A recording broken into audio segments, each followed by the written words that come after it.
Hello বন্ধুরা, good afternoon. আজকে পয়লা বৈশাখ, সকলকে আমার তরফ থেকে জানাই প্রীতি ও শুভেচ্ছা, ছোটদের আদর ও ভালোবাসা, আর বড়দের জন্য আমার প্রণাম। আজকে আমি স্পেশাল দুপুরে কি খাবার পয়লা বৈশাখে বানিয়েছি সেটা তোমাদের সাথে শেয়ার করছি। আজকে আমি বাড়িতে চিকেন বিরিয়ানি বানিয়েছি সকলের জন্য। সেইটা তোমাদের দেখালাম পুরো রেডি একদম হয়ে যাওয়ার পর, আর সেইটাই আমি সার্ভ করেছি ডিশে, সেটা দেখালাম। এর মধ্যে ডিম দিয়েছি, চিকেন আর আলু দিয়েছি, স্যালাড নিয়েছি যেহেতু বিরিয়ানি, কাঁচা পেঁয়াজ, শসা, একটা কাঁচা লঙ্কা আর ডিম দিয়েছি। এখানকার লোকেরা সাউথের দিকে ডিম দেয় না, আমি বাড়িতে বানিয়েছি বলে ডিম দিয়েছি। আর আজকে পয়লা বৈশাখের দিন নিম পাতা খেতে হয়, এই জন্য আলু দিয়ে নিম পাতা ভেজে সেটাকে মেখেছি।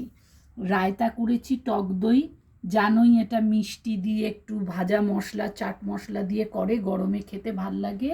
আর আজকের দিনে একটু মিষ্টি খেতে হয় বলে আজকে একটা রসগোল্লা রেখেছি সুইটসের মধ্যে। এইটা হচ্ছে আজকে আমার পয়লা বৈশাখের স্পেশাল খাবার। তোমাদের কেমন লাগলো আমাকে জানিও। সকলে আজকে খুব আনন্দে ভালোভাবে কাটাও, ভালো থাকো, টাটা।